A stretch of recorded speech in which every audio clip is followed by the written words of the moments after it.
You are live. Good morning. Dawn has broken. Look at the incredible colors of the African sunrise here from the northeastern corner of South Africa. We are in the Kruger National Park, and it is the most perfect possible dawn. Just behind that bush, one of the bushes you're looking at, is a giraffe. A couple of others grazing down the slope. A herd of zebra grazes to the right-hand side of your picture. A herd of impala to the left-hand side. You are on a live safari with Safari Live, and my name is James Hendry. On camera today we have Jean-Dre. Hello, Jean-Dre. Good morning, James. Jean-Dre has a very nice hat on today and a miner's light for some reason. And on the other vehicle we have, making her way back from leave today, the inimitable Jamie Patterson. She is being filmed by David, and in the final control we have Kirsten McLennan-Smith speaking in my ear, and Louise reading your tweets, which you can get hold of us on hashtag Safari Live, questions at WildEarthTV, or on the YouTube chat stream. Talk to us, ask us questions, give us your comments about how seeing a horizon like that makes you feel at this time of the day, whatever time of the day it happens to be where you are in the world. And also give us your feelings perhaps on that incredible zebra birth we had last night, the fact that Karula has a confirmed 2 cubs at this stage. Some amazing developments we had yesterday. Tinged, of course, with a little bit of sadness because Scott and Nikki are leaving us at the end of today. And Michelle in New Jersey, you say you don't know what could possibly top the sunset drive from last night. Perhaps an elephant birth. So just to reiterate to those of you who weren't with us yesterday, we had Karula in a tree right on the edge of a drainage line. She was eating a young kudu, it looked like to me, and somebody drove into the drainage line to have a look at her from below, and there 2 little cubs were spotted. Marvelous, marvelous stuff. And then right at the end of the drive we managed to see a zebra giving birth.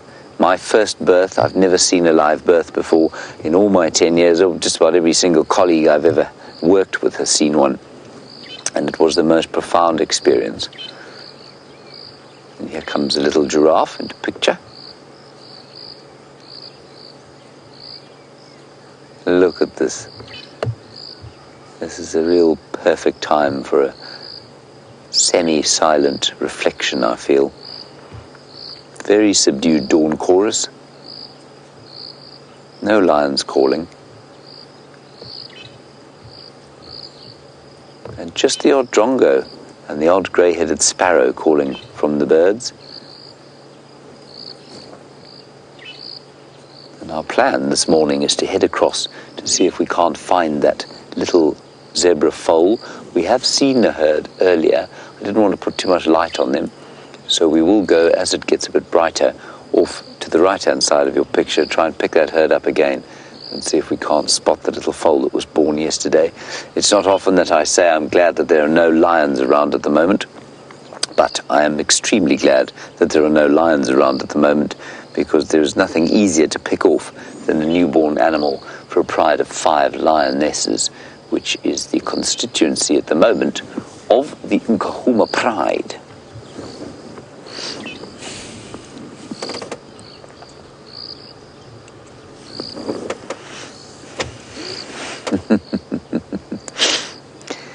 And Maggie in Australia, you say, congratulations are in order because I'm now the proud godfather of a new baby zebra. Well, yes, thank you, Maggie. I've always thought, it's always been my great ambition, of course, to be the godfather to a small zebra. That will bring to 3 the number of godchildren I have. It's the only zebra, though, in fact, the only non-human godchild I have. Okay, there go the giraffe. They have settled us into the beginning of the morning. Let's head across to Jamie Patterson, get an update from her, find out what she's going to do for the morning, greet her warmly as she returns back from her leave, and we'll go and see if we can find that little zebra.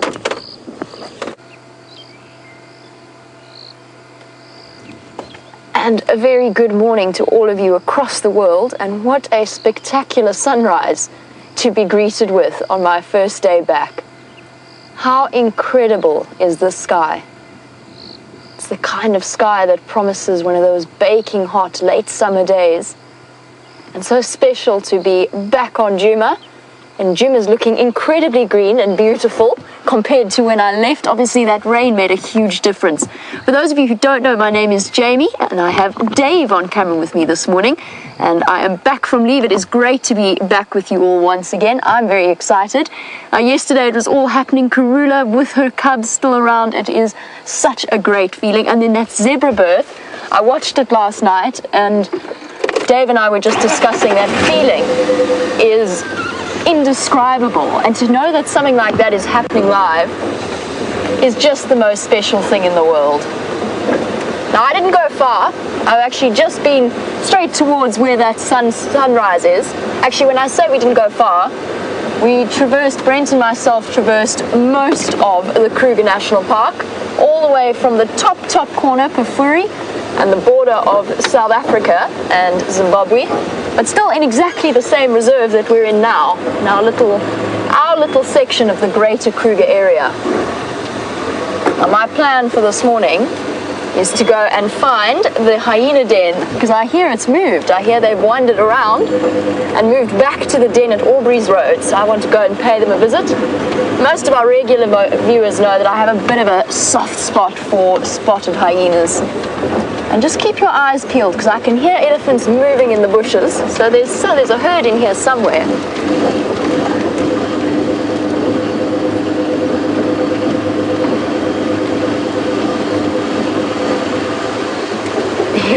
Genevieve, you can with absolute pleasure. So Dave was on camera with James yesterday when they filmed the live birth, and Genevieve is watching all the way in New York, and Dave actually spotted the birth, didn't you, Dave? Well done. And Genevieve wants to call Dave Dazzling Dave now as a result of that incredible moment. And speaking of, look who we've got here. It's okay, Zebbies, it's all right. Oh, break really subtly.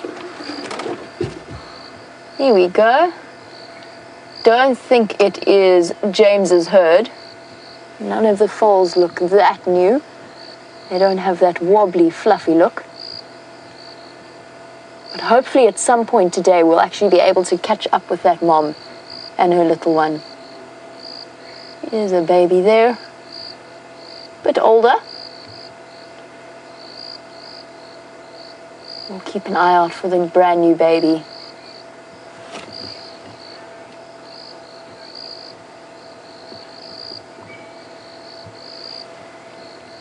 Thank you so much to Lucy and Valerie and Marilyn, all saying to me, welcome back. I really appreciate it. And just while I'm on the subject, thank you to everybody for your birthday wishes yesterday. No, it wasn't yesterday. Sorry, it was 2 days ago. I'm a little bit lost track of time at this point. But thank you so much, everyone, for the happy birthday wishes. I haven't had a chance to respond yet, but I will get around to it. And there's nothing that made me feel more special than all of your incredible messages. It is wonderful to be back, and the promise of such amazing things to come. Let's see if we can get a nice view of these zebras for you in this morning sky. I agree, Leslie. Leslie said that the sunrise is so beautiful that it should be against the law. I'm glad it's not, though. Really, just look at those colors. I don't know that you get sunrises to match the ones that you do over the African bush. I think it's the setting more than anything else. Of course, there's the colors, the spectacular colors as well, but just the setting of the bush, the smell of it, the smell of fresh elephant dung, which I definitely smell, and the sight of the animals wandering through as they have for hundreds and hundreds of years, safe and protected.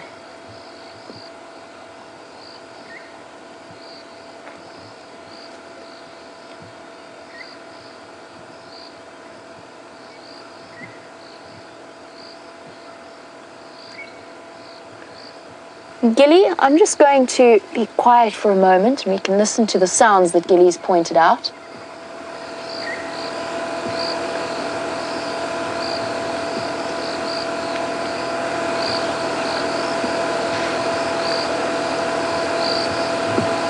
Sometimes it's just nice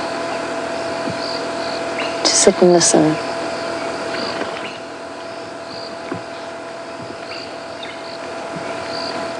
So Gilly was wondering about the sounds that you were hearing there. Oh,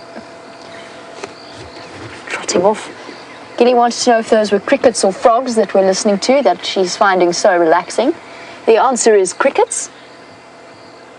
And actually, in this case, they're not just crickets. There's also cicadas calling as well. I've noticed a huge increase in the insect life around Djuma in the 10 days that I've been here now. While we cruise along towards the hyena den and have a look and see their new, or first time for me seeing their new home, I mentioned that there were elephants breaking branches just off in the bushes in front of us, and I think that James has found them for you.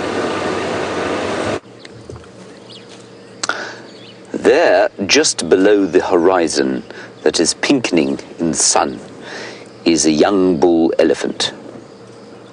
And he is actually sitting basically outside what we call Inga's house, which is where Jamie and Brent and Scott and Nikki and Eugene live. And they will be very pleased to wake up to the sound of him feeding gently outside there. He's very peaceful at the moment. And he's picking up, you see, bits of grass. If they can eat grass, like I say all the time now, they will at this time of year. And that just is much easier for them to digest, easier for their teeth to grind up. And he's a young bull because he's on his own, and so you can tell that immediately. You can tell he's young just from his size.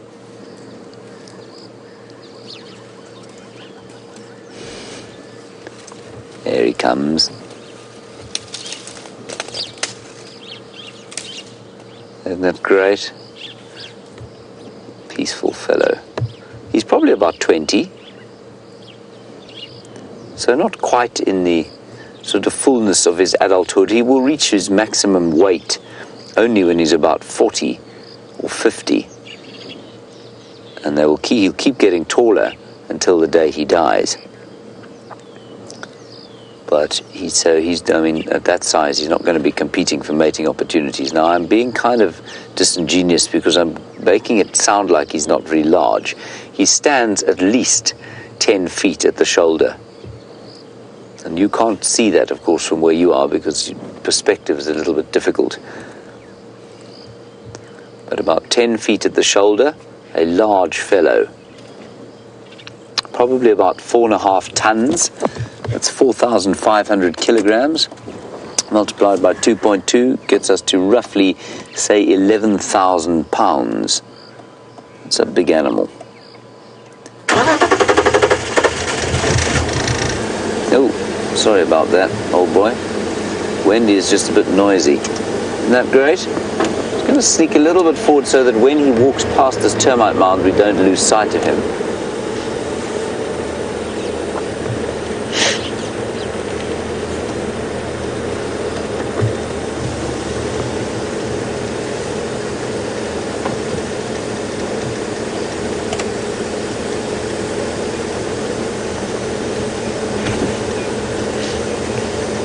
Now, ex-Ranger, you were making an amusing joke, of course, yesterday evening while we were watching an elephant bull, very similar size to this one. I'm just going to pull off here. He's not that comfy with us. Let's let him get on with his life without the noise of the car. And you yesterday were watching when an elephant bull, on cue with the exquisite comic timing of the great masters of comedy, Past Wind. As I said, listen to the magic of the wilderness, everybody. He went... It was very funny. And X-Rang, you say, am I going to wear a peg on my nose? It wasn't so much the smell as the offensiveness of his timing that I objected to. And, of course, then the word that is used to describe commonly in English what an animal passing wind is doing. It's my worst English word. But no pegs, X-Ranger. He's actually picking out little forbs now. He's picking out the string of stars flowers, the heliotropum plants. And Stephen, you've noticed, of course, that he's being extremely delicate with that trunk. He's picking out individual plants, heliotropum plants with their little white flowers, obviously obviously got something in them that he likes. And they're probably very important to his health.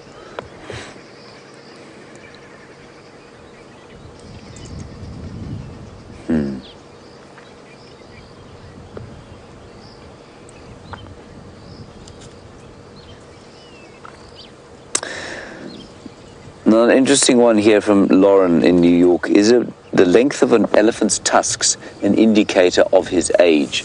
Lauren, I would say almost universally not. Yes, of course, they do get bigger as they get older, but this guy is never going to carry big ivory. He's always going to have a small set of tusks, and it's very much variable on genetics. So it doesn't have a huge amount to do with age at all. Much better way of aging an elephant is the size of his head, the shape of his head, and just his general size. So while those tusks will get bigger and bigger, they're never going to be those massive things that sort of touch the ground.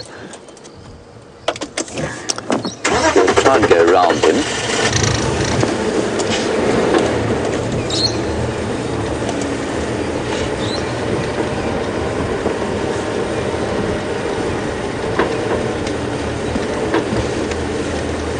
Jacob, you say that elephants are the only other mammals beside human beings, well, most human beings anyway, that have chins. Jacob, I don't really understand. I'm going to have a look. That's fascinating.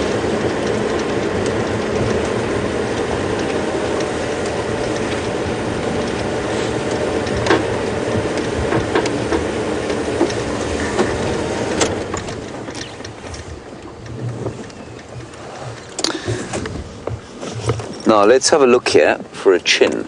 Now, as far as I'm concerned, that bottom thing there is the bottom jaw.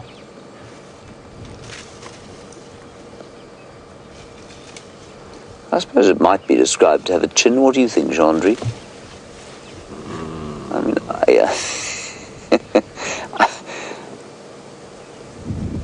I think that an elephant's chin is maybe a little bit more protuberant than perhaps a kudu's, but I mean, if you think about a horse or a dog, that bottom jaw still extends out and closes down below the top jaw. So I'm going to say I don't agree with that, I'm afraid.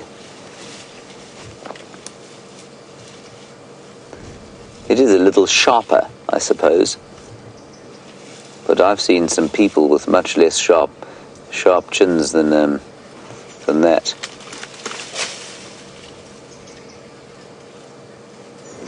Now, he is eating a Combretum calinum tree. They love this sort of thing. And Miss Lynn, you say, would an elephant, I think, age faster during a drought because they have to eat more in the way of trees and bark, and therefore their teeth will wear out a bit faster? Yes, Miss Lynn, I suppose they wouldn't age faster, but they will become more stressed because the nutrition won't be what they want. And obviously their teeth will become slightly worn out. But over the course of an elephant lifespan of 55 or 60 years in this area, they will experience a number of droughts, of course, and I don't believe that will necessarily make an enormous difference. So one drought won't necessarily knock off years off his life. And, you know, if an elephant has been in this area in 55 to 60 years, I think you'll find that all elephants have experienced some sort of drought during that time. And so I don't think this particular drought is necessarily going to knock extra years off the elephant's ages, if you know what I mean. Thank you, Miss Lynn. It was a nice question. Still, he's just walking from these variable bush willows from one to the other, and you can see all of them here have been absolutely macerated by elephants over the years. They've been pulled over, broken, and their trees just sort of grown into bushes rather than trees. I think they're really rather attractive. Very nice, Andre. You picked the one that wasn't a variable bush willow. I started on a variable bush willow.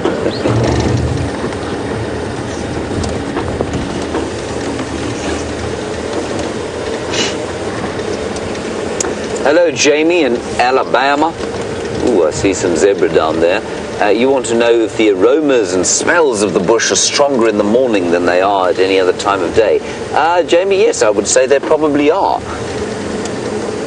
I'm not sure why that would be the case. Perhaps because the air is cooler, and therefore instead of the particles that make the smells disappearing up into the air as they heat up, they're probably settled quite close to the ground where we are, and therefore their smells are that much stronger. But yes, definitely much stronger smells at this time of the day, or sometimes at night. Nighttime smells very different in the bush. And I remember that we weren't a family that went to the bush very often when we went on holidays. But the one thing I do remember quite strongly from going on holiday to the bush was the smell in the evenings after the sun had gone down. So I'm sure that's got something to do with it. I'm sure it's the heat. And as the heat dissipates, the particles that give the aroma sink down towards the ground, where we are, obviously, and that's what we smell. Now, there are some zebra down there. Maybe our little baby is there, but let's just stick with this little elephant for now.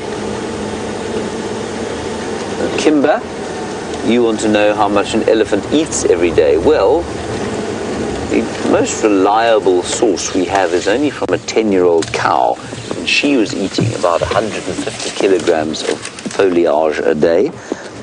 We think a big bull will eat double that, 300 kilograms, 660 pounds of food in a day.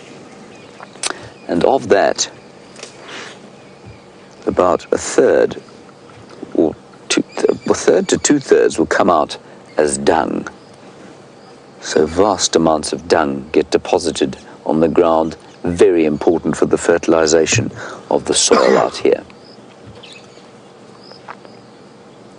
So he's eating bits and pieces of the tree. I think the tree probably has, it's quite interesting here, he's moving from tree to tree. He's not doing a huge amount of feeding on each one. And I suspect that they are doing that communication thing where the trees will produce a pheromone that goes into the air that causes trees of the same species to increase tannin production, tannin levels, and that means that the elephants then will have a distasteful time at all the trees of the same species. So he tried the first combretum, ate a little bit of it, then he tried another two and kind of gave up, and now he's moving along trying to find those Heliotropum forbs on the ground.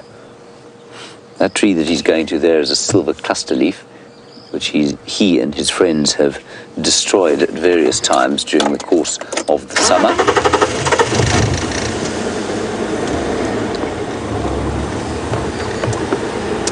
Donna, as you say, they seem so quiet for their size. They don't just seem so quiet, Donna, they are very quiet for their size. It never ceases to amaze me. I mean, if I turn off now, we won't hear a thing from him.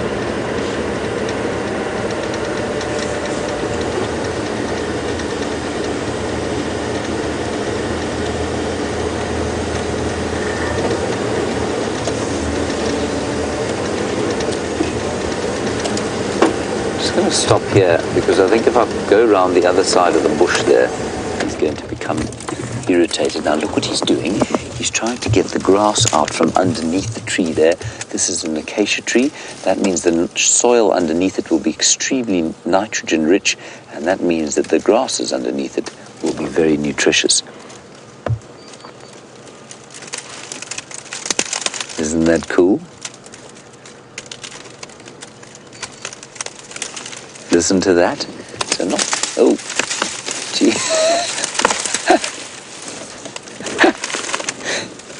How cool is this, everybody?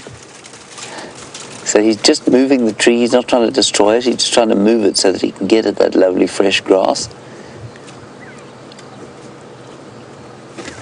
It's called a black monkey thorn tree.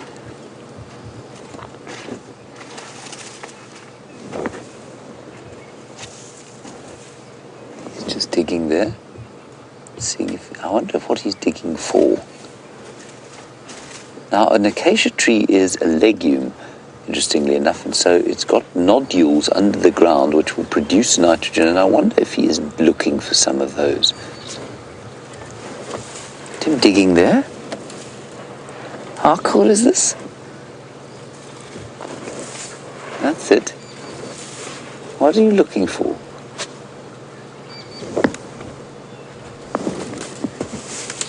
All the way around he's looking. There's something he's looking for in the soil there. All the way around the tree. I've never seen this.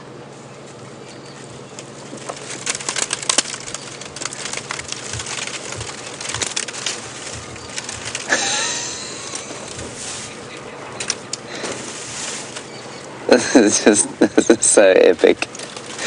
He's only about 10 meters from us. He's looking for something. He's like a truffle hunter. I think he's looking for truffles, Andre. I hope so. I'm hungry.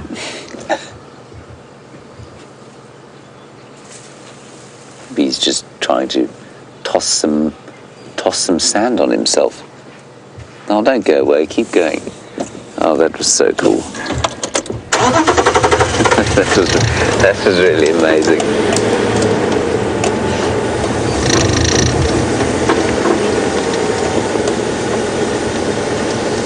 Hello, Evie. You're in New York while we watch this marvelous fellow here. And Evie, you want to know if elephants can jump. Evie, I'm not sure if it's apocryphal, but I'm pretty sure it's true that elephants are the only mammals, land-based mammals, of course, that cannot jump. Now, that said, I saw a photograph the other day of what looked like a young elephant, sort of all 4 feet in the air. And I don't know if it's been doctored or not. I've never seen an elephant with all 4 feet off the air. Now, by jump, of course, every time you run as a human being, any time any animal runs, it is essentially jumping from foot to foot. So there is a time at which all feet are off the ground, and that would be qualified as a jump. An elephant seems to be unable to do that. So a little bit like a power walker, when they move fast, they're actually walking really quickly. They don't ever have all 4 feet off the ground. And so I would agree, Evie, that they are unable to jump. I think the strain on their joints would simply be too big, too great. Although that said, he's just picking those heliotropums again. I'll try and find you an example of one. Chandra, I don't know if you can see this white flower here, but that's what he's eating. You see it there? Just there. Yes. That's what he's picking. Every time you see him sort of trying to pick things off this clearing, that's the plant that he's picking up. Well done, Chandra. But what's interesting also is that a rhino can jump, and when you watch a rhino run, it doesn't look like it looks like it's sort of trotting. But then if they get a fright, they canter. I mean, they do that 3-beat canter like an antelope or a horse would, and you cannot believe A, the speed, and B, the bouncy sort of agility that a massive animal like that has when it's running. And it's completely unlike watching an elephant run.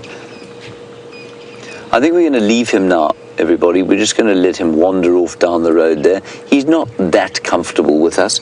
And what I want to do before they go too much into the thickets is go and see the herd of zebra, which is just down the way here, and see if we can't pick up our little baby foal that we saw yesterday being born.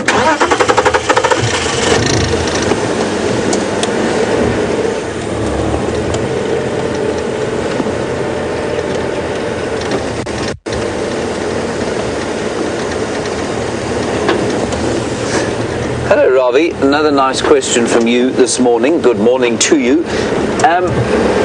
You're in New York, and you say that it's quite clear that nature provides all of the necessary nutrition for the animals out here, and you wonder if any diseases, or most of the diseases that animals do suffer from time to time out here, perhaps caused by nutritional deficiencies. Ravi, I would say that that is certainly true to an extent. Remember, as mammal life, all life, an enormous part of our existence, and you don't even know this is happening within your own body, is fighting off pathogen attack, fighting off parasites, parasitoids, viruses, funguses, and bacteria, which threaten, would threaten your health. As soon as your nutritional status drops below a certain point, those pathogens and parasites are able to take hold. So yes, completely, when an animal, including a human being, has sufficient nutrition, they can normally fight that stuff off. There's a tiny zebra. Surely that can't be our little thing already, running around.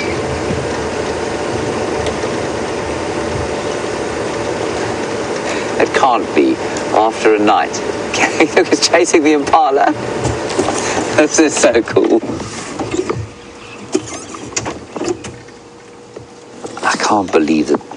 Cannot believe that thing was born last night.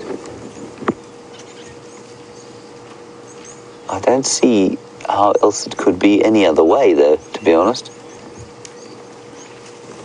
Chasing the impala.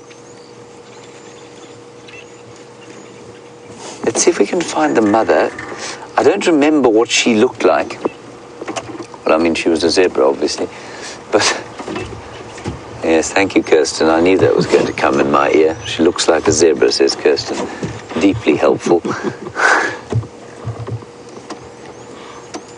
Sarcastic git.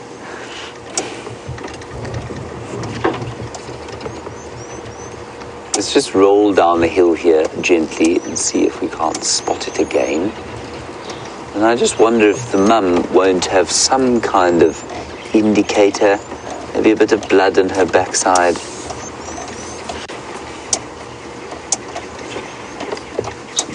Yeah. No.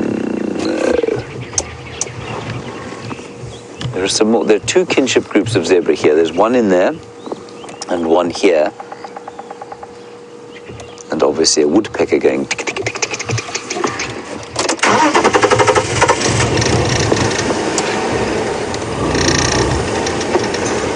I think that one might be a little bit old. Chandra, just if you don't mind, that zebra with its bottom facing us, it seemed to have some moisture between its back legs, or kind of what looked a bit like moisture.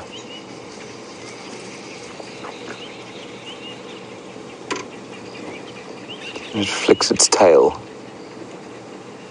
No, it's not. That's a stallion. Definitely not him. Maybe it is this little one. I mean, I just can't believe that it's that big at this stage. I don't see another little one in there, though.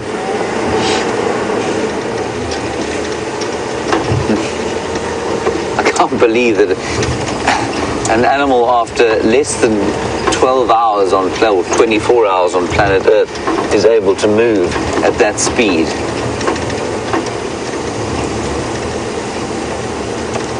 There it is. There is a young zebra.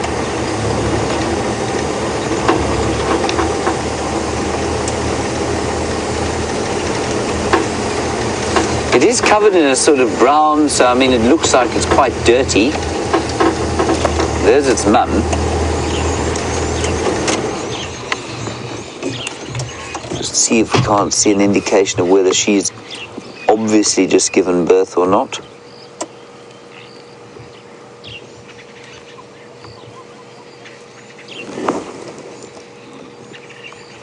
I can hear others calling.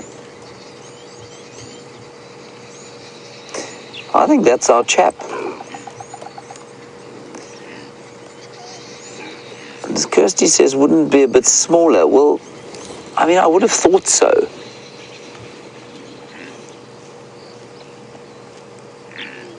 But they do, I mean, they always are a lot bigger than you think they are.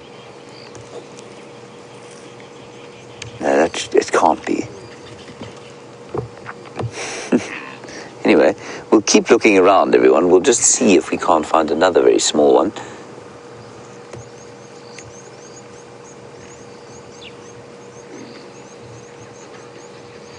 And that one looks almost too big to be suckling.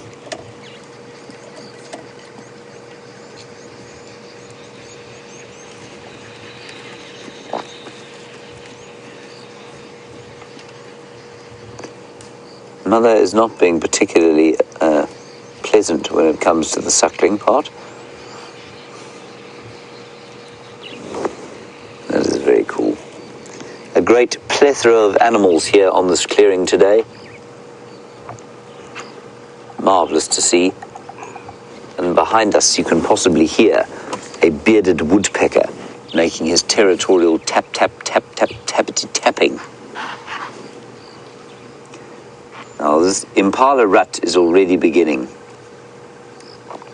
The males are already starting to get a little bit antsy with each other, and you can hear that kind of noise that they make, that kind of snorting roar.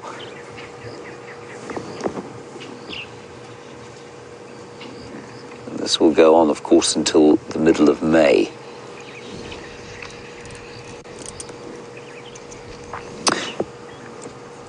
Okay, let's go across to Jamie and the hyena den. What I want to do is just do a little loop around past where I think I heard another zebra alarm calling, and just see if we can't spot an even smaller foal than we've just seen. We'll see you shortly.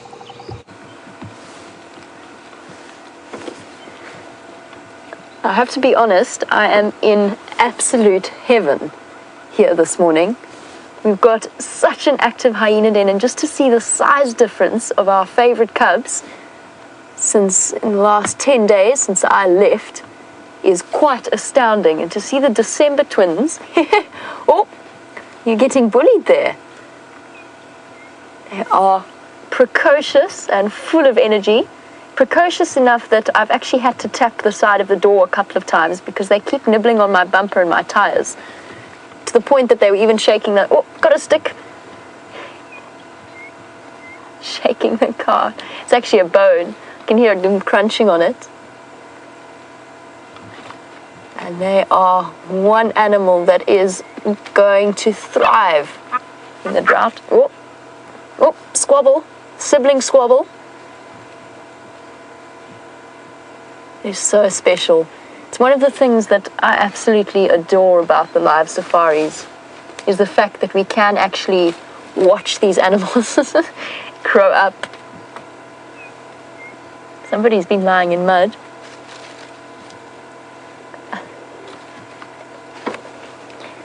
Now, this is an awesome sighting, but they are fully playful, and I believe that James has found an interesting sign of the events of last night. Let's have a quick look.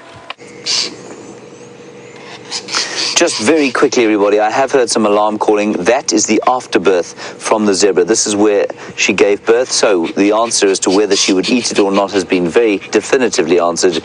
No, she wouldn't. This will be eaten by probably vultures or other birds during the course of the morning. Right, we're going to carry on, follow up on those alarm calls. Back to Jamie at the den.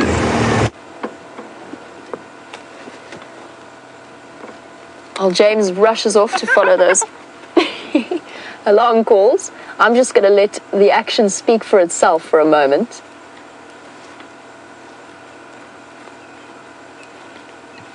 Ouch! Amazing how tough these animals are.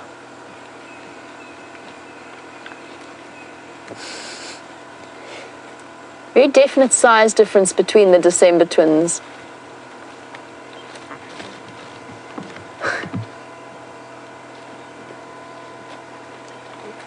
Now, when you watch them play like this, and the way that they behave, you could easily be forgiven for thinking that hyenas are dogs or part of the canine family. But of course, they're not. They're in fact a totally separate family, and it's part of the hyena family. So it's broken into felids, the cats, canids, the dogs, and hyenas. Totally separate branch. But if we go far enough back in terms of evolutionary design, This is in answer to Sad Emma's question. Sad Emma was saying, and Sad Emma, I hope you're not feeling terribly sad this morning. I hope this is cheering you up. Let me just turn James down slightly. Go ahead, James. Sad Emma was, hello, what you doing? Hyena cubs everywhere. Sad Emma was wondering, so why are they more closely related to cats than they are to dogs? And if it's very far back, I'm talking tens of thousands of years back in the evolutionary history of these animals, and it's mostly to do with the structure of their paws and their feet. Now that's just in a comparison between animals we sort of know, but if we look at other structures, for example the anal gland that they have, in hyenas we often see them anal paste around the den. They invert that anal gland and paste a very smelly substance. I'm just going to turn James down ever so slightly, sorry James. But that also puts them closer to things like mongoose, civets, honey badgers, the Mustelidae and the Herpestidae families. So there's also a link there in terms of those designs. But if we go far enough back, if we had to compare them to either dogs or cats, slightly more closely related to cats. And that's why when we talk about the cubs, we call them cubs and not pups. Although gambling around like this little one's got, oh goodness, too fast. Dashing about. The little one has something that the older one wants and is now playing a game of come and get me.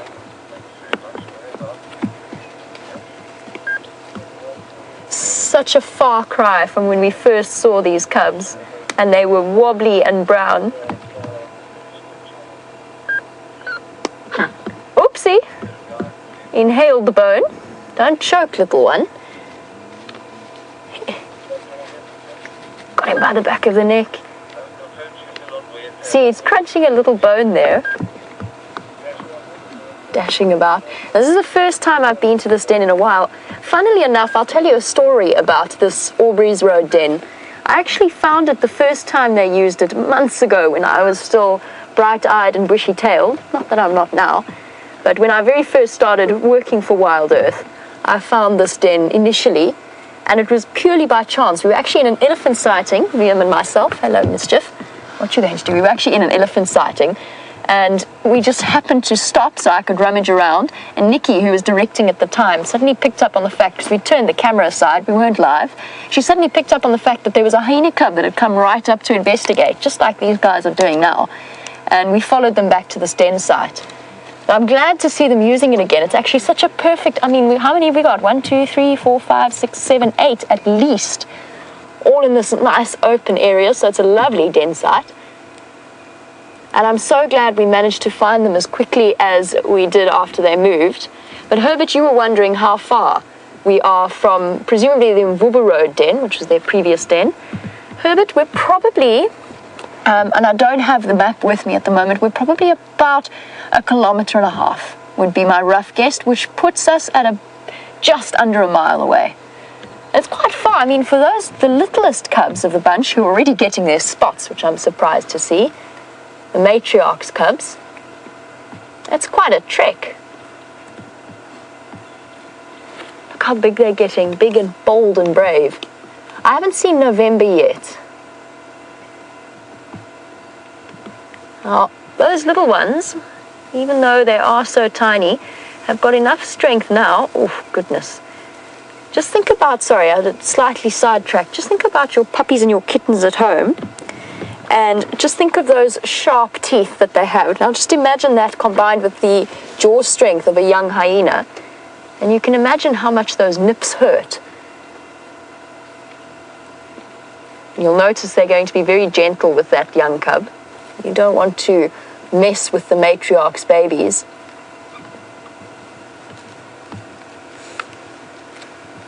But yes, even at that young, tender age, they probably would have walked at this point.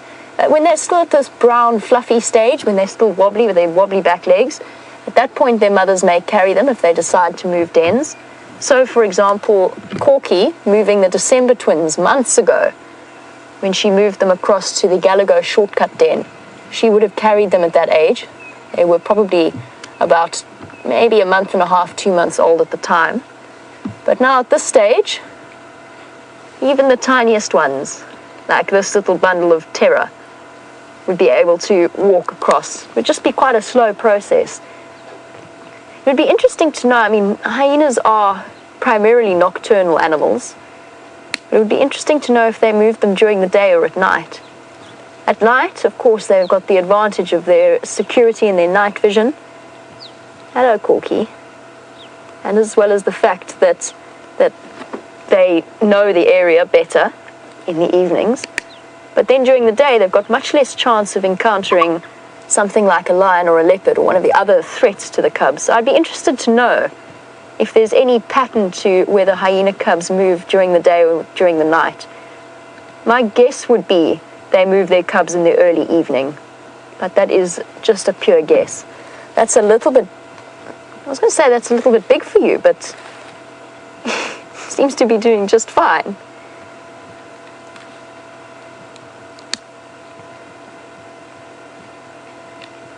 Look at this, a scene of familial contentment and fun and games. Safari Dean has said that hyenas are just so funny to watch, and they really are. I mean, look at this December twin that's currently tugging on a massive bush willow branch, now investigating and chewing, and they will be teething still, so it's not just exploring with their mouths, it's also relieving some of the pain of the teeth coming through. But it does make for highly entertaining viewing. And of course, this play, as much fun as it is for us to watch, and probably is fun for them as well, they clearly enjoy it, but even then, it is so crucial in developing their later skills in life, their coordination and their strength and technique. This little one has just barreled in and stolen the bone, or attempted to steal the bone away. But not giving in without a fight. Just like children, it's mine, but I want it. I want it. Fine, I'll go find my own bone.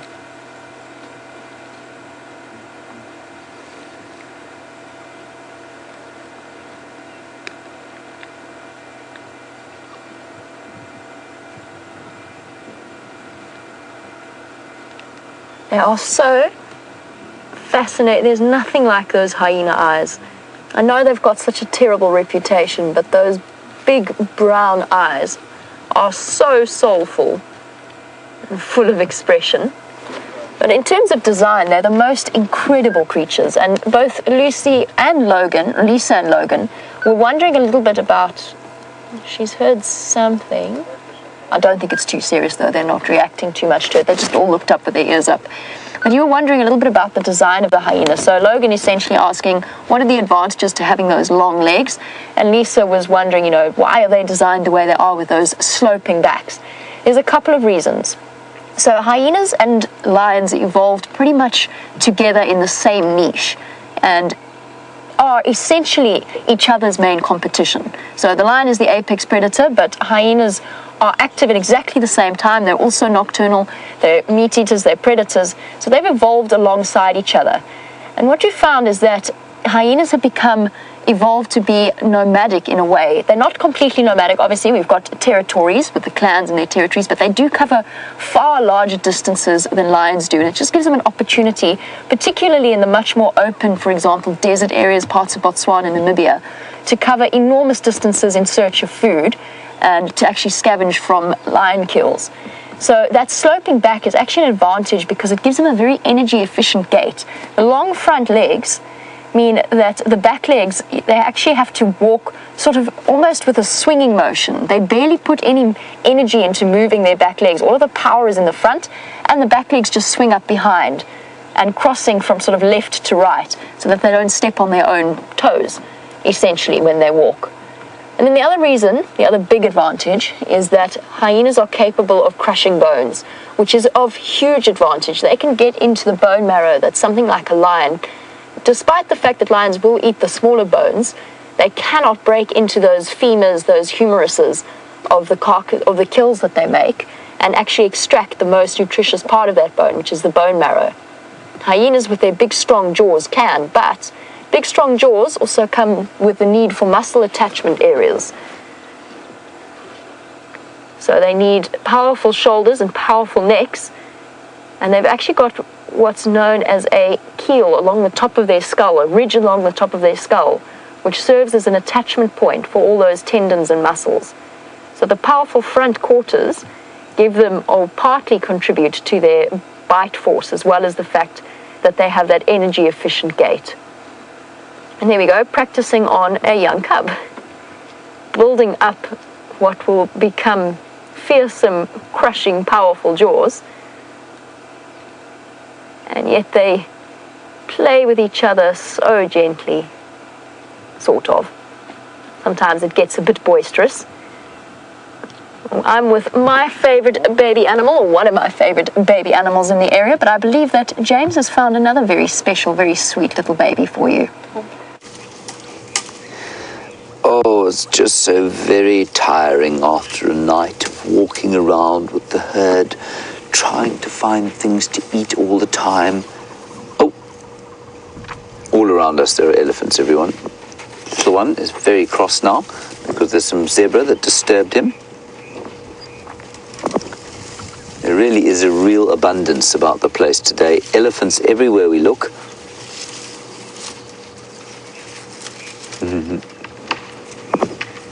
Hear them pushing down trees, and off to the right-hand side, once we've looked at those, 2 or 3 kinship groups of zebras with stallions and attendant mares or wives. Morning station. But still no little one. Road is active. Still no very tiny one, and we did hear some alarm calling around here. It sounded like a sort of plaintive wail, but everyone here looks pretty chilled out. You know, the zebras don't look particularly panicked, the elephants don't look panicked at all, so I don't know what that was. We'll just roll gently forward and see if we can't get another view of these little elephants. But they really are all over. I mean, they're in front of us, behind us, or just grazing through the woodland here, grazing and browsing, of course. Come on, Wendy.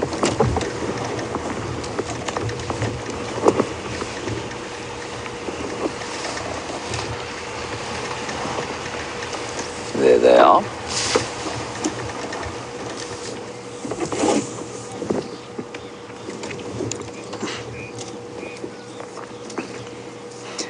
Hello, Audrey, age 12. It's not a silly question at all. Now, please, all of you, anybody who thinks you have a question, you worry that it's a silly question, please don't be afraid to ask it. This is unfamiliar territory for many of you, and so there's no such thing as a silly question. And Audrey, yours is especially not silly. You want to know, you thought elephants had bad eyesight, so how on earth do they... Oh, there we go, that's what I was hearing. It's just a fight, it's a zebra fight. Others alarm calling now.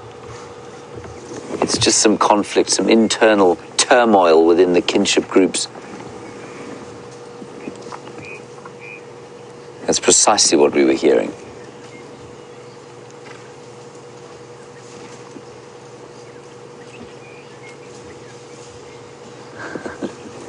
They're not very nice to each other, our zebra. Audrey, elephants actually don't have very bad eyesight. Their eyesight is probably as good as ours is. Maybe a little bit better at night, maybe slightly short-sighted compared with us, but it's not bad at all. But a lot of the time when they're feeding, remember, they've got very sensitive sense of smell. They've also got a very sensitive edge of the trunk, which can tell what they are feeling, so they'll feel what they want to eat. I think it's got largely to do with smell, though. There will be some element of sight involved. But they don't have bad eyes. They're not like rhino, for example, which are virtually blind. Well, I say that. I mean, I've been standing from close to, far from rhino, and they've definitely seen me. I think it's probably more difficult to say exactly in what way they're bad. So perhaps they're a little bit short-sighted. Perhaps they just don't see detail very well. It's difficult to say.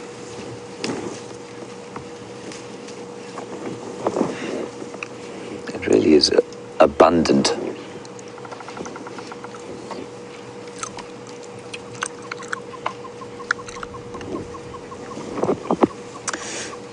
Leslie, you said there was a black mamba in a tree and it happened to bite an elephant. what effect would it have on the elephant? Well, I think the effect it would have on the black mamba would be to break its teeth off in the elephant's skin. I think it'd really struggle to get a bite in through that incredibly thick skin, so I really think it would have no effect at all. If perhaps it did manage to get through the skin and bite an elephant, I think you'd find the elephant would feel almost no effect. It would depend very much on how old the elephant was and on how healthy it was. But if a mamba was to bite a fully grown elephant bull, no, I think it would have absolutely no effect at all. Action at the hyena den. Let's go back to Jamie.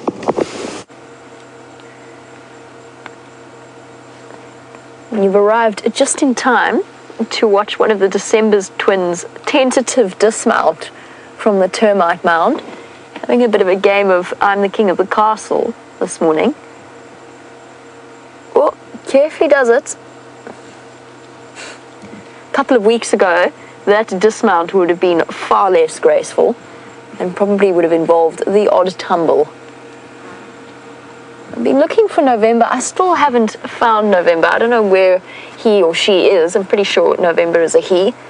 I don't know where he is. I've seen Madam and Corky, and I thought I saw Pretty at one point. So Kimber, you were wondering where November was as well. I have been looking. I haven't seen him, but I actually haven't looked around the other side of the hyena den. I started here because this is where most of the action was. But I haven't been around the other side, and I just heard the sort of the low moaning contact call of a hyena. So it could be that Pretty is on the other side of the den with November. Well, I'm surprised that November hasn't come in to join the fun and games.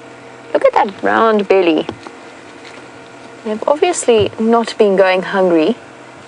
And as I mentioned before, this is one animal that is going to profit immensely from the drought conditions. And when Brent and I were driving through Kruger, we encountered probably about 4 or 5 buffalo that had died of natural causes, basically too exhausted and hungry to continue.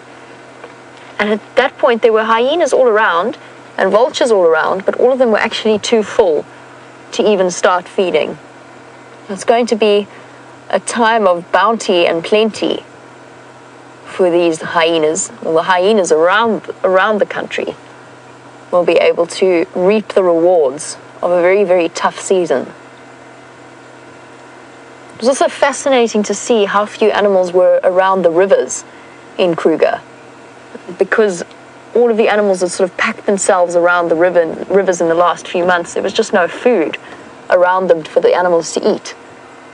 Fascinating. It looks as though this den in sight is slowly settling down once again. I'm going to try and loop around, have a look and see if I can find November. And while I do that, let's head back to James and his elephants. Elephant right close by here, everybody. What she was doing, she's just telling the little one, there's a little baby as well, that was very close to us, and I don't think she liked that. And she came up. Look, she's calling. Jean-Rave, I don't know if you can see that one behind her. She's calling. She's making a low rumble. And that little one came running from behind there. And then the very little one in front of us here is looking very cross indeed. It's amazing. I think she was just sort of almost asking the question, saying to them, just watch out. I don't know what these guys want, so I'm not particularly worried about them, but don't get too close and don't talk to strangers. It was almost exactly what she came to do. This little one was standing here sort of watching us. She started doing that shake on one leg, which indicates discomfort. She walked over. She didn't shake her head at us at all. She took a piece of sort of leaf off the tree that is right in front of us, made that rumbling sound, and then the little one turned and looked at us. So it was almost exactly like she'd said, just look out and watch out for those things. And now she's relaxed and gone off to eat. The little one has sheepishly gone behind the bush. Really fascinating stuff.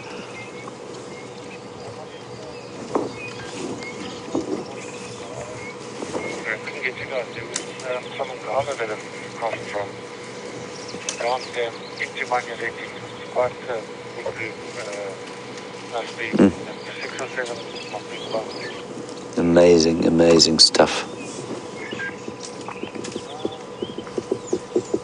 That little thing is probably about 18 months old, maybe a little bit younger even, and already trying to eat the thorny branches and leaves off thorny trees.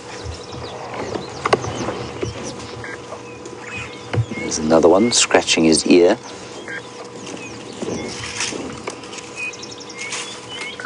It's such a wonderful morning. Chin spot lettuce going.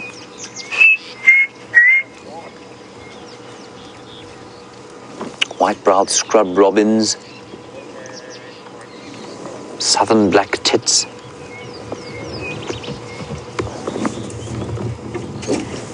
There's just zebra everywhere. I think they're going off back towards quarantine clearings. We're going to loop sort of back around in that direction, I think. Simply because I really hope that we will be able to find the little one.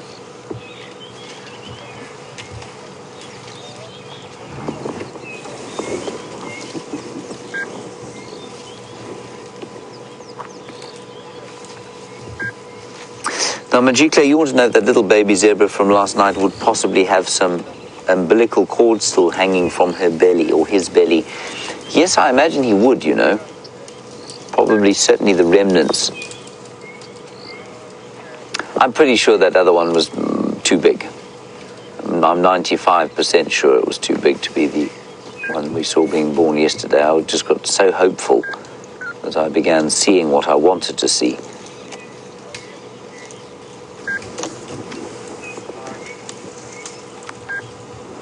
Right, let's roll on down the hill. I say there are elephants everywhere. Still more over here.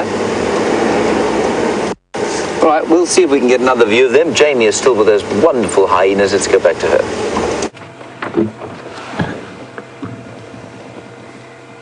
Come around to the other side of the den, and I think, I could be wrong, but I think that is Pretty lying down there. It's a bit difficult to tell when it's a flat hyena, but I think it might be. And if it is Pretty, then November's probably still around, just sleeping somewhere in the den, decided to have a bit of a lie-in, as teenagers often do. I think that's maybe why we haven't seen November. We also haven't seen one of Madam's cubs. Also hasn't made an appearance yet. So obviously cuddled up together in the den site itself. It's actually a really nice and open den. They've all moved back. Now that I've decided to come here, they've all decided to cross back to the other side. Naturally. The interesting aspects of live wildlife filming. We've just got Pretty sleeping in the sun. I think it's Pretty.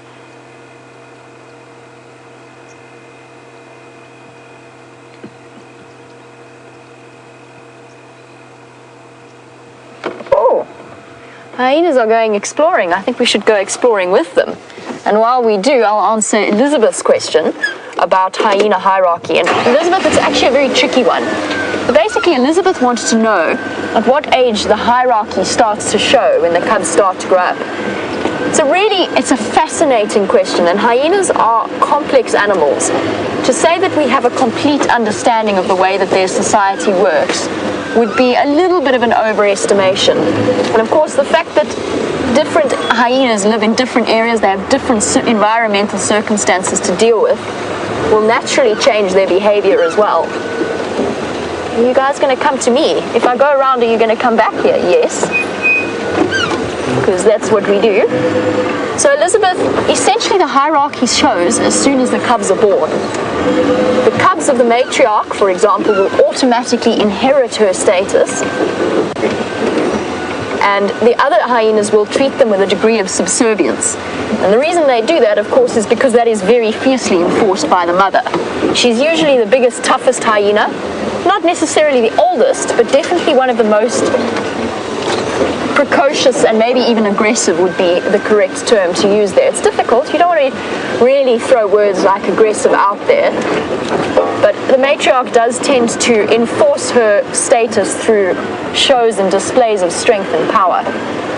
So Elizabeth, essentially it starts to show as soon as the cubs are born. Once they're older though, it becomes a little bit different because of course the matriarch can have several sets of female cubs, and automatically females are higher ranking than males in all circumstances.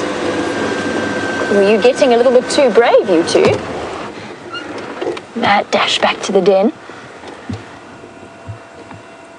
I'm just waiting for them to feel comfortable before I turn the corner. Getting braver and braver in exploring their world. What have you found? Oh, a thorn, I imagine, was exactly what that one found, a thorn to the gum. But once the hyena cubs are older, it starts to change. So usually the matriarch's older cubs, her older female cubs, will have a higher status than the younger ones, just by age and by size. So things change a little bit. She initially will be extremely protective of her new cubs, but once they are adults, once they're sub-adults and adults, they start to fall in below the other cubs. And while I try and catch up with our dashing hyenas that seem to be leading me on a merry dance around the den, let's find out what those elephants are now up to.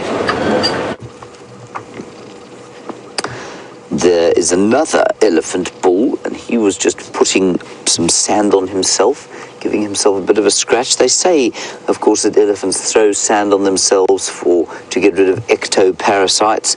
I don't know that that's necessarily true. I think maybe it just feels nice. I'm not sure how sand would get rid of ectoparasites, but there are elephants all over the place this morning. This has got to be the fifth or sixth group that we've seen today. And see how the light has changed. It goes white very quickly these days. Young bulls, lots of young bulls on the fringes of the herds.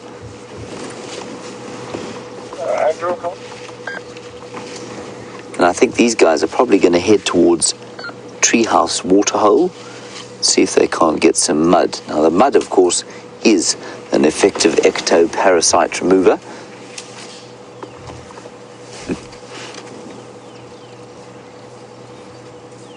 They're all so relaxed, it's just wonderful.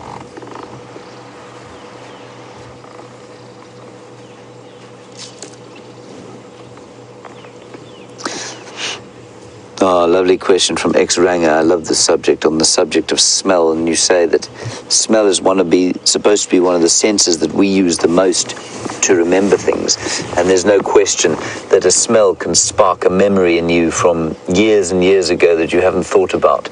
I remember a friend of mine telling me a story of his wife. They were standing in a lift going somewhere up in a building, and lift stopped, opened, and someone got into the lift and it closed again. As they went up, his wife started to cry, and they got to the top floor, and everyone dispersed out of the lift, and he said, "What's wrong?" And she'd smelt something on the woman that had got into the lift from her childhood, and it had just sparked an emotional response that she was unable to control.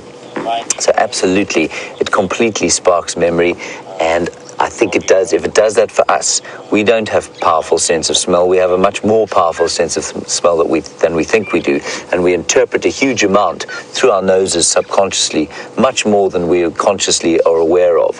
But I think for animals, it's even greater. So yes, the sense of smell is powerful and will create a powerful reaction, emotional response in many of the animals here. Continue around the corner here.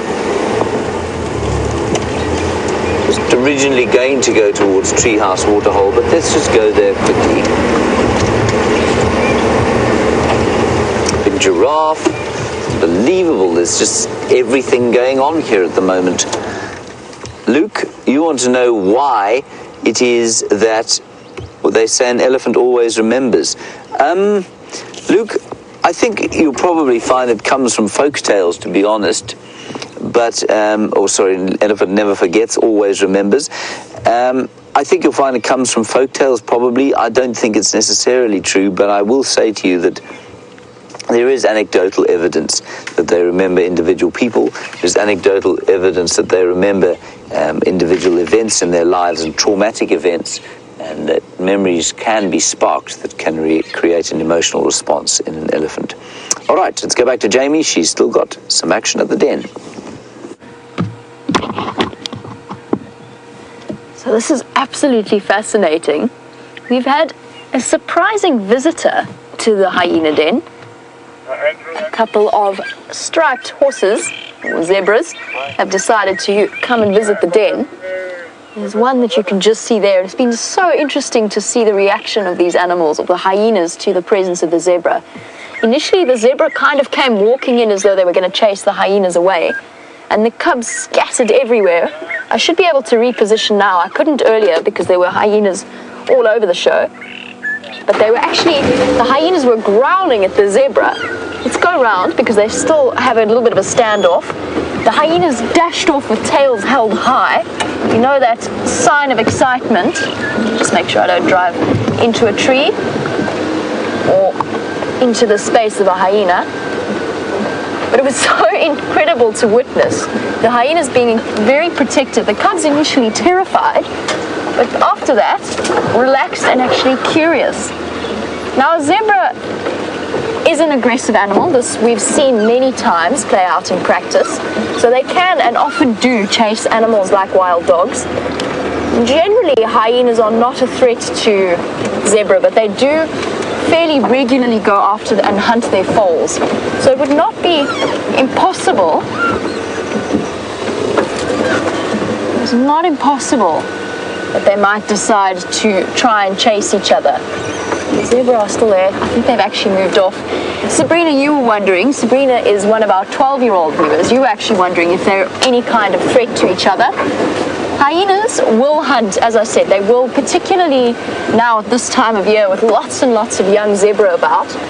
There is the possibility that they will hunt down and catch a zebra foal.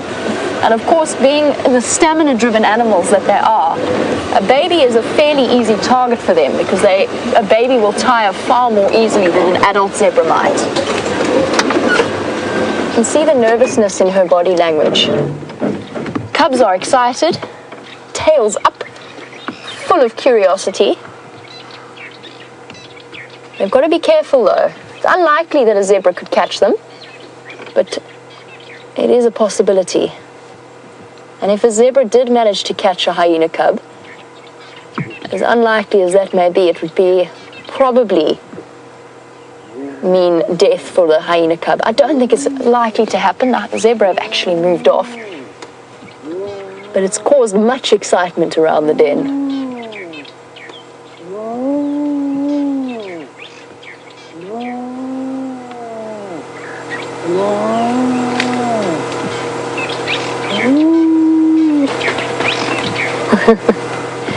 Got it right.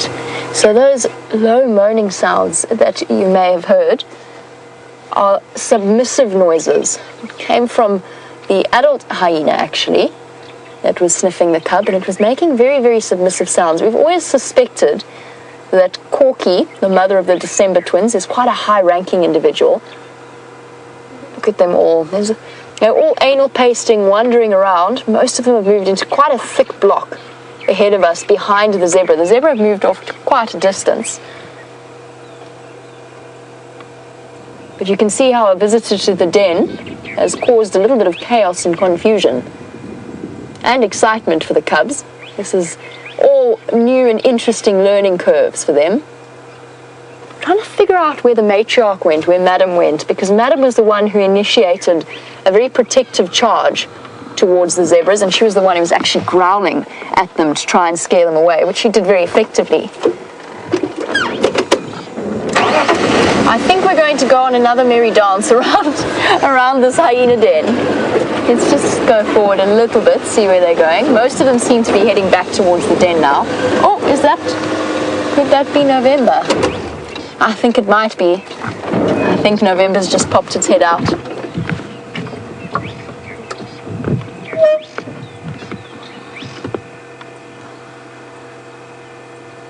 Definitely one of my favorite animals. Yep, on the left there, that is November. I'm fairly certain November's decided to pop his head out. Good morning. You had a bit of a lion this morning. You've missed all the excitement now. That's why it's worth getting up early, mister. Bright-eyed and curious, standing on top of one of the other hyenas, clambering over each other like jungle gyms. Now, watching the spotted hyena is a fascinating and unique example of a complete exception to all of the mammalian rules. And what's so interesting is that the other hyena species don't follow this pattern where the females are larger than the others. So for us, the one other hyena species that we get around here is the brown hyena. And PK, I know you were asking about that. All fun and games. I'm glad they've decided to come onto this side. PK was wondering if there's any areas where we see both or different types of hyenas and that you would love to see brown hyenas. This is actually one area, although the habitat is not ideal for them. But within the low veld itself, we get both species. We get the spotted hyena and the brown hyena.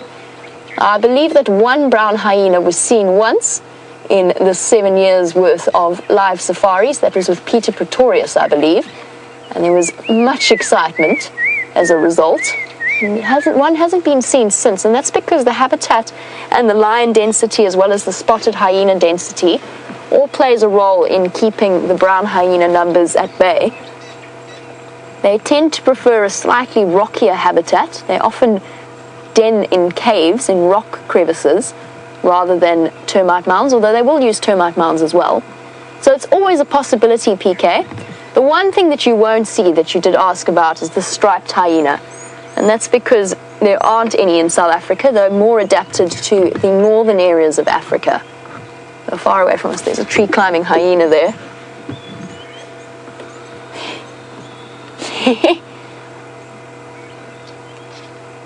Practicing using a jungle gym, treating the den site as an obstacle course.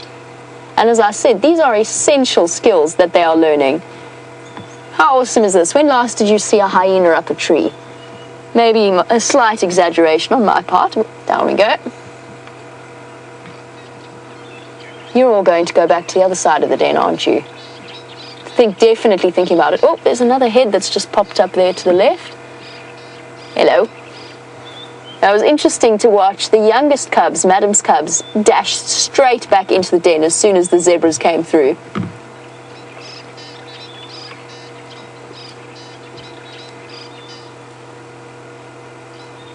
Oh, we are so fortunate to be able to sit with this particular hyena family. He is poking up over the top. There's just too much going on. The cubs are so curious, they don't know where to look and where to go. Angie was wondering whether or not there's a possibility of there being other hyena dens or other active hyena dens. We're lucky. Oh, somebody got a little bit too playful and boisterous. I'm wondering whether there were any other active den sites. Since we're so fortunate to have all of these different age sets together and all of the females together, it is distinctly possible. So the larger a hyena clan gets, the more likely it is that they will use separate den sites. Now, I suspect, this is a suspicion, we don't know for certain, we will never know for certain, but I suspect that all three mothers of the youngest cubs here, Madam, Pretty, and Corky, I suspect they're all part of the same female line. So a clan can have different unrelated female lines all together protecting the same territory, but they might be, for example, if they're not related to each other, it might be more likely that they decide to den in separate areas. I don't think that this clan has any more active den sites at the moment. I don't think there are any others. I could be completely wrong about that. We do a fairly regular check of all the different den sites. Of course, that's how James refound this den and discovered that it was active. I don't personally think that there are any other active ones within belonging to this clan. But go 2 kilometers to the west of us and you get across to the Elephant Plains clan, which is apparently absolutely enormous, numbering 30 to 35 hyenas. I'd say we've only probably got about 15 to 20 in this clan at the most. But they're a much larger clan and they probably have several den sites around Elephant Plains. So we're only talking really in our little area. But throughout the 4 million hectares of wilderness, as we do a merry dance again back across,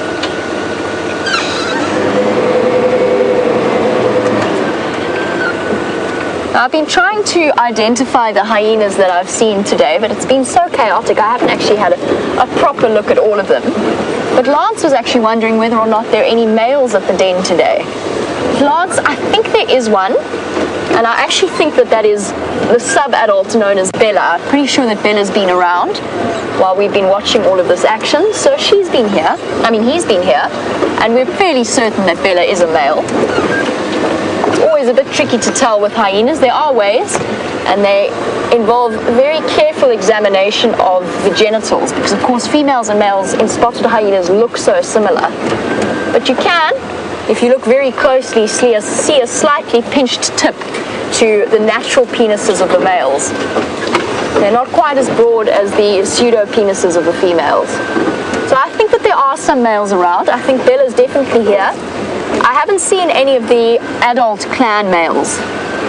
There's a couple of them that we know fairly well. One of them with quite a nasty, when I left, had quite a nasty injury to the neck. Definitely going to heal up nicely, but was looking very uncomfortable.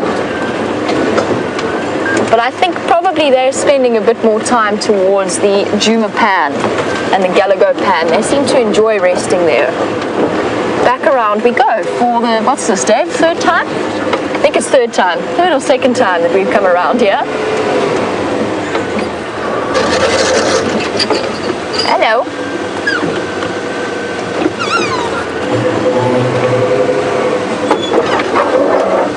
Now this is a perfect den site for them. Let me try not to smack us with a branch. Let me stop here, otherwise I'm going to frighten this little cub away. Chewing in the hyena dung. I don't want to give it a fright. This is a really wonderful den site for them. It's not quite as maybe picturesque as the Mvubu Road den, but of course that's not really a consideration when you're a hyena. Lance was wondering how do they choose den sites? What is appropriate for them? Hello, November. I see you. Oh, you're up now. Up and about. So Lance, what they're looking for is a nice termite mound generally. Almost always with spotted hyenas, they will actually den in termite mounds itself. And they'll go and look for one that's been excavated by or broken open by something like an aardvark, possibly even that's been inhabited by warthog families, because they hollow them out nicely, or even porcupines, and they'll then adopt those. But what's interesting is that spotted hyena clans will reuse the same den sites over and over throughout the years, which makes sense. If you've got a place that you know works as a den site, it's a good place to be. The rest of the hyenas are actually playing off over there, but it is very dense bush, so we won't be able to get any closer to them.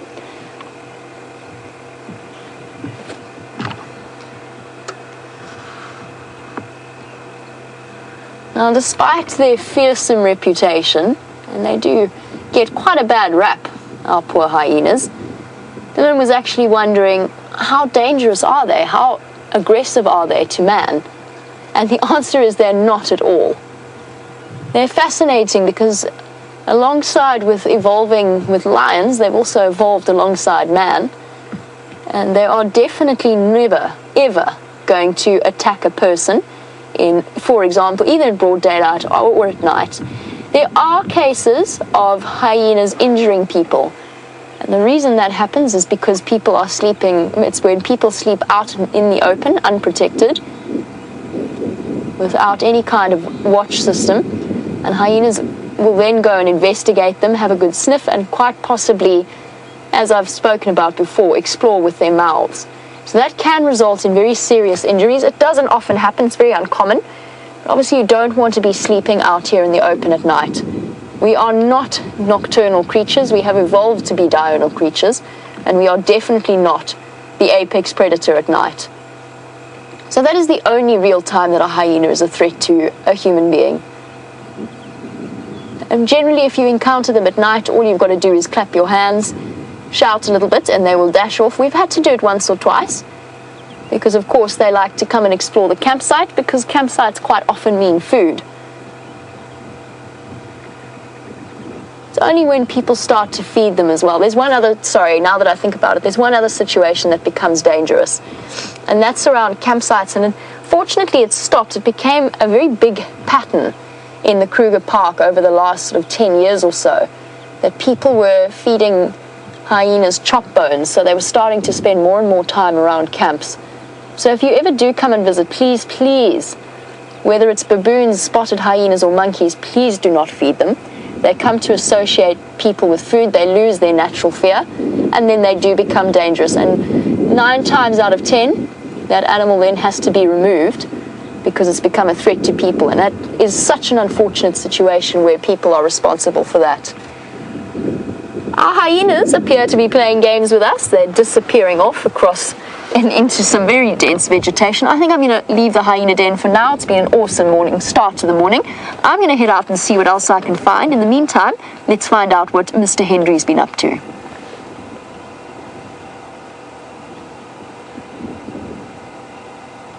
Oh, no. We're not going to go across to Mr. Henry because Mr. Henry appears to have lost signal. In that case, we shall go forward and see which adults are poking their heads up over. And in a very strange turn of affairs, as we leave the hyena den, Mr. Henry has found a hyena and his signal, so let's have a quick look. From one hyena to another hyena, and this hyena, of course, is over here, because Karula has left the area where her kill is, and the hyena can smell something. Unfortunately for him, the kill is in the tree.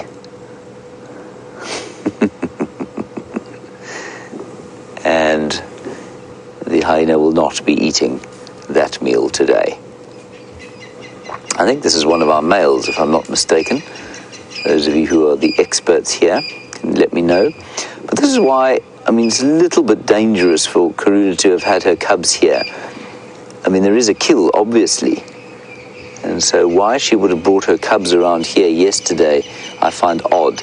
They were seen this morning crossing to the south, so back towards where her den site was.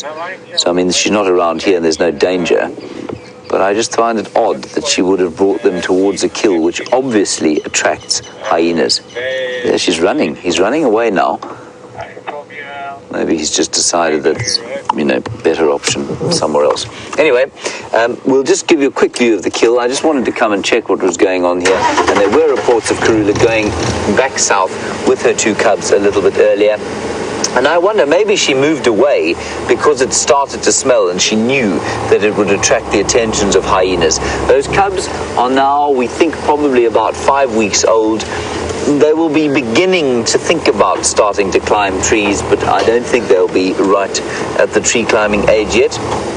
And until they are, I mean, if we bump them on the road or something, then we'll probably view them. But I'm not going to go looking for them until we know that they're of a tree climbing age, which will be probably around 6 weeks. So very soon, we'll be quite happy to actively track. No, they bumped into their. Anyone went to look for her today, bumped into her on the road.